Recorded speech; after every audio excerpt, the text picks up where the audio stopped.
Se cumplen 50 días del gobierno de Javier Milei. ¿Qué pasó? De todo.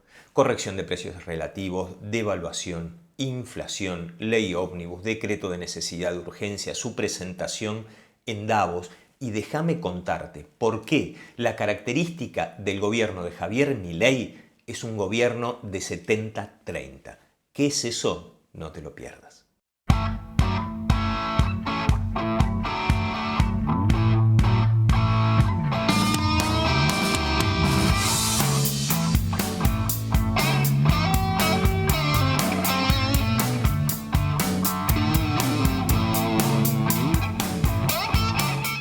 Bienvenidos a este programa de economía, transporte y comercio exterior. Pasaron 50 días de gobierno y pasó de todo. Arrancando de una devaluación de casi el 50%, que déjenme adelantarles, se quedaron cortos. Se quedaron cortos. A tal punto que pasaron el tipo de cambio oficial hasta casi los 800 pesos. Hoy el tipo de cambio contado con liquidación están rondando los 1200. De esa brecha que con la devaluación había sido muy cortita, ahora se está agrandando. ¿Por qué? Entre otras cosas se quedaron cortos. ¿Por qué se quedaron cortos en la devaluación? Porque no querían enfrentar en el mes de diciembre 50% de inflación.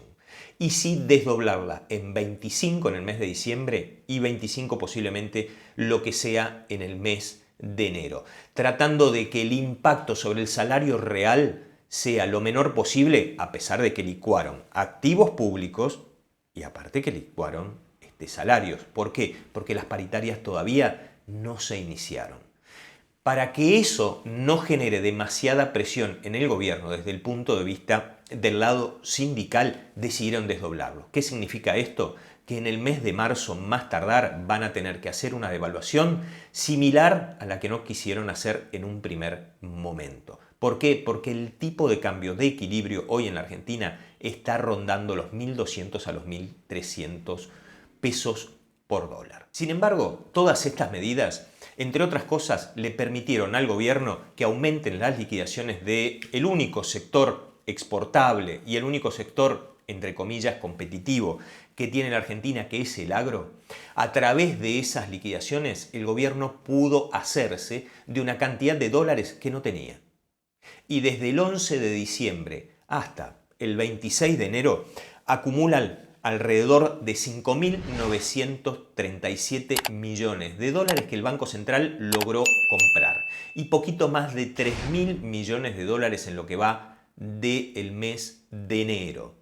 Con lo cual, esto termina cerrando que las reservas se hayan recuperado hasta los 25.000 millones de dólares. Uno de los problemas que heredó el gobierno de Javier Milei era el déficit de la balanza comercial. Es decir, estábamos importando más de lo que estábamos exportando, por dos motivos. El tipo de cambio estaba sumamente atrasado, con lo cual no era un estímulo para los exportadores, y por el otro lado, las importaciones que a cuentagota entraban habían generado una bola de deuda gigantesca. ¿De qué cantidad? Estamos hablando de cerca de 42.600 millones de dólares, que había que saldarlos de alguna manera, si no, Argentina y los industriales, básicamente, que son los principales importadores, no iban a tener crédito en el exterior, a no ser de que pongan sus propios dólares. Pero se ideó un bono, es un instrumento financiero, que se llama BOPREAL, que por un total de 5.000 millones de dólares los importadores participan de su licitación, lo adquieren en pesos y lo pueden vender en el mercado de capitales, o bien sus importadores pueden aceptar el pago en este bono, que por supuesto se va a pagar mucho más adelante con vencimiento cierto. Un bono que prácticamente no tiene riesgo en dólares. Con eso se va a bajar un poco lo que son las deudas pendientes que tiene el Banco Central y los importadores argentinos con sus proveedores en el exterior sin tener que tocar dólares que todavía el Banco Central no tiene. Cuando nos enfocamos en el decreto de necesidad de urgencia, había un montón de temas incluidos que algunos claramente no tenían necesidad y urgencia.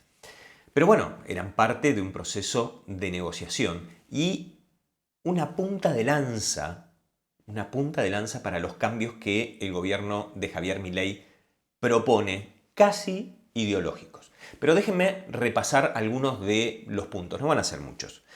Por ejemplo, la derogación de la ley de alquileres, que no estaba funcionando, la ley de abastecimiento, de góndolas, la ley de compra nacional, el observatorio de precio del Ministerio de Economía, la derogación de la ley de promoción industrial, de promoción comercial, la ley que impide la privatización de empresas públicas, la modernización del régimen laboral, sumamente necesario, la autorización para transferir el paquete accionario de Aerolíneas Argentinas, la implementación de cielos abiertos, la modificación del marco regulatorio de medicinas prepagas, lo que provocó un gran aumento de la medicina prepaga que estaba pisado, la desregulación del servicio de Internet, desregulación del sector turístico, la incorporación de herramientas digitales.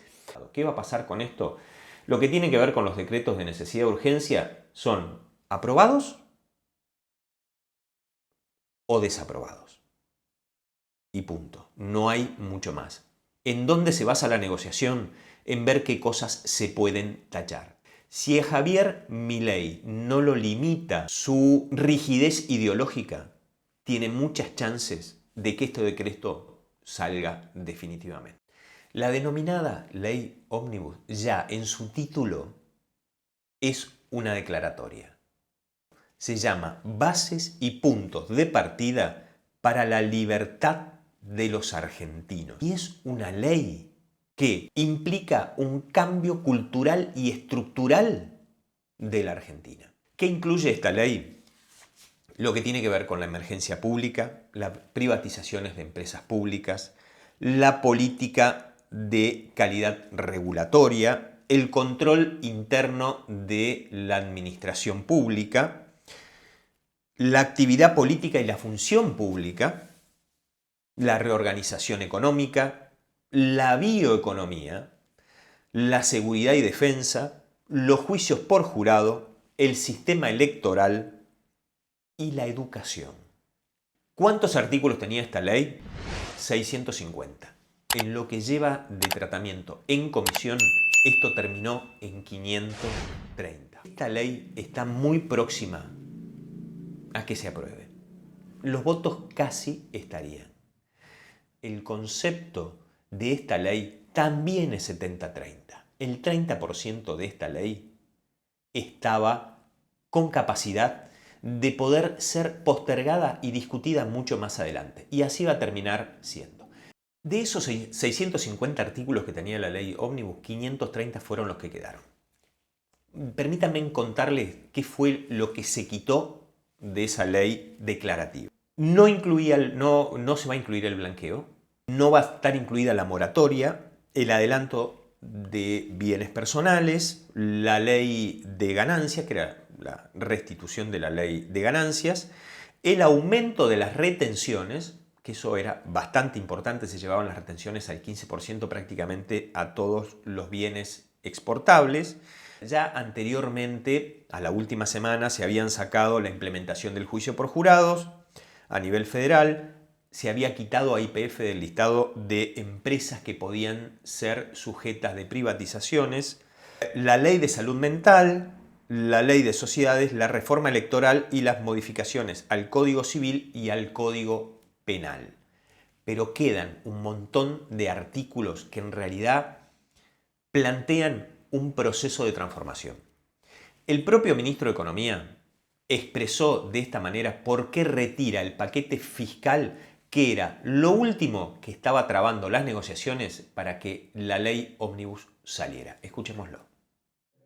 Encontramos en este diálogo que hemos tenido en estas semanas con los diferentes actores un claro consenso en lo que nosotros creemos que es la parte más importante de la ley, ¿sí? Que son estos más de 500 artículos que, como digo, son los que tienen que sentar las bases para el crecimiento. Y ha habido cierto disenso, como todos saben, en lo que es el capítulo económico. En función de esta situación es que hemos decidido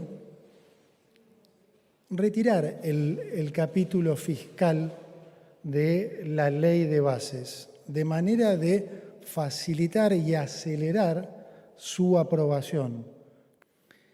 Pero también quiero dejar claro que de ninguna manera eso implica que no, vamos a dejar nuestro compromiso de ir a equilibrio fiscal, ¿sí? De equilibrar las cuentas fiscales, nuestro objetivo de déficit cero.